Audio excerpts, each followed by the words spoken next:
Sanibonani, molweni, ndinamkela kwezesithiyweni ngesiXhosa. uHlathi noThumeka bavumelene ngento yoba bazodivosa.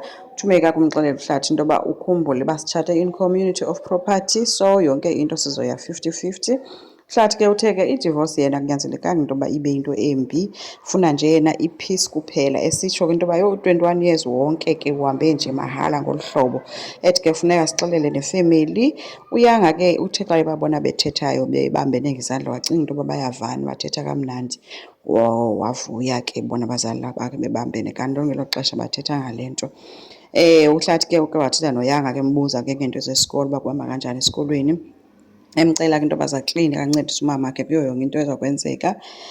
Uvumile ke usisi ke ngoba u-excited yena, ucinga uba yonke into irayithi ebazalini. Kwenye icala ke uYanga kude waxelela kunina ke into yoba mna mama ndirayithi, sendiyamkela into yoba ndizawuba ngu-only child vele apha ekhaya. Thume worried kakhulu ke ngoYanga, ude wathetha noHlathi ke sithi kuzomele simxelele ngayo yonke le nto ke. uHlathi ke wathi hayi, mna ndazi into yoba izinto zabantu abadala azithethwa nabantwana, yonke into efuneka iqale ebantwini abantwana before umntwana. Kodwa ke uHlathi ke ude wamxelela, bambiza bamhlalisa phantsi bamxelela ke into yoba thina singabazali bakho siyadivosa. Ebephoxekile kakhulu ke guys ke uYanga because ebecinga uba yena ngoku babambenene bayavana abazali. Kwenye icala ke uZoleka guys wabeke phaa amajeremane waswenka wanguye esiya emsebenzini, ezikhulule ngokwakhe phofu. UNgcukana yena ke uxelelwe ngusisi wakhe uba ke thina soyi-2 sasine-agreement, unomfundisi umgcwalisele. Wathi sasine-agreement ke thina ke ngento edibanise negazi, so kuyo yonke into oyiplanayo ke uziyazi uba ithile. Wathi omnye sasithethe ngomlomo, sosivumelwano sethu sasomlomo zange sisibhale phantsi. Wathi omnye kulungile, kodwa kuze ukhumbule into yoba sinesivumelwano and nguwe ode ondiphushe ndade ndibe ndawo endikuyo. Azande ke nihambe locela uxolo after wayethethe kakubi ke notatakhe onguNgcukana, so ucela uxolo ngebehavior yakhe. Ethi yonke le nto imenze ukuba athethe ngohlobo because ebesele ezixelele nabantu, enze nee-connections uba kuzosetyenzwa kanjani, nabanye abantu abakhoyo seyenzile nje into yoba uzosebenza kanjani eNgcukana, ngoku sephoxwa ngolu hlobo. Uthe ke uyacela kodwa ukuvunyelwa uba angene ke ekhampanini uzofunda ngendlela yonke into sephakathi. Wathi ke utatakhe kulungile uzongena, kodwa ezinye izinto mna funeka ukhumbule into yoba zezamadoda hayi amakhwenkwe. So into ayifela kakhulu ke guys kukungoluki kwakhe ke uAzande kuNgcukana.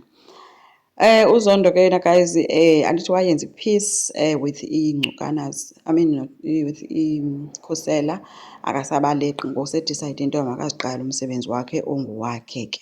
So uthethile ke nomkakhe funeka bahambe bayobona ulwandle, the akanaproblem ke uZoya, kodwa umkakhe bethe ke uZoya nangenkanifu akayi, uzomthatha nje baye. So kwelinye icala ke uapproache umawethu ke guys into yoba azoba yi-CIO yekhampani yakhe because uyayazi uba umawethu akade asinikwe isikhundla esimfaneleyo phayana, noba ngebemkile yena as uZondo into badicayide into yoba bathathe uOnga bafake yena endaweni yoba bafake umawethu. So ufuna ukumnika laa nto. Bevuya ke guys ke umawethu engabhilivi le nto ithethwayo, hoping ke uzomthatha nyhani because oozoleka bamoya umawethu, kodwa uyabanceda.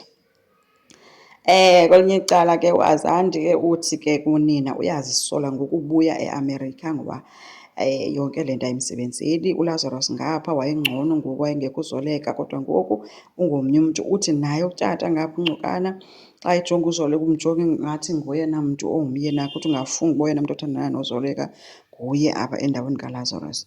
Unina uthe makangastress, yena as a referee akakatsho uba igame iphelile. Uthi akaphilanga ubomi obude nje for mahala. Kwelinye icala ke guys uNgcukana ukwazoleka ke busy phayana kuyalungiswa kuyapheka ke ngapha, yena ufuna i-paperwork ke kuLazarus. Bathe besebhizi ke bathetha kwathi gqi unomfundisi uyama nonyana ke besithi hayi bo khange sixelele uba idina ilapha, kaloku sazi uba thina thina as a family kuyahlangana ngumntu wonke, yoba kanti nilapha nitshongo. Ngapha unomfundisi ubuza uZoleka uba hayibo amajeremane kwenzeke ntoni aphi, akaphenduli uZoleka. Bade babe bayahlala ke etafileni ke apho bathe ngokuthethwayo ke etafileni. Wabe sesitsho ke unconywa ke ubavumile ogaqayo ke nondwebileyo wethu. Wathi esathi ke utata uNgcukana Ufuze uLazarus lo mntana. uLazarus wayenje. Kwathuleka etafuleni wabe sihleka wabethi kumnandi kuyilona, but ke wangena u-Azande ke wathi hayi bo guys, mina bendikade ukwazi into yoba kanti abantwana bafuza abazali ababazalayo, because kaloku ngokwazi kwam ubavumile incindi kahlathi. Hayi ke yajala ke guys into etafuleni kwakubi.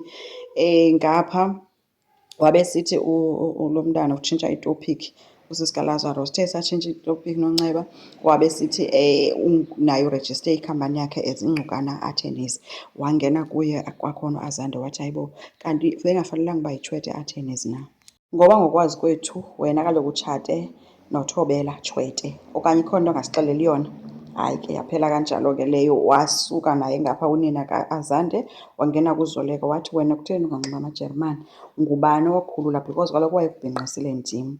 Wathi ke anirhaleli uphinda ndithi xa ndifika ndikubona mna ndikubone without amajeremane. So guys, ziyabuya eNgcukana kubi nje, akho nto imnandi, but ke sayibona uba izohamba ihambe iphele phi. Enkosi, ndicela siqhubeke subscribe, like, singakhomenta futhi. Bye.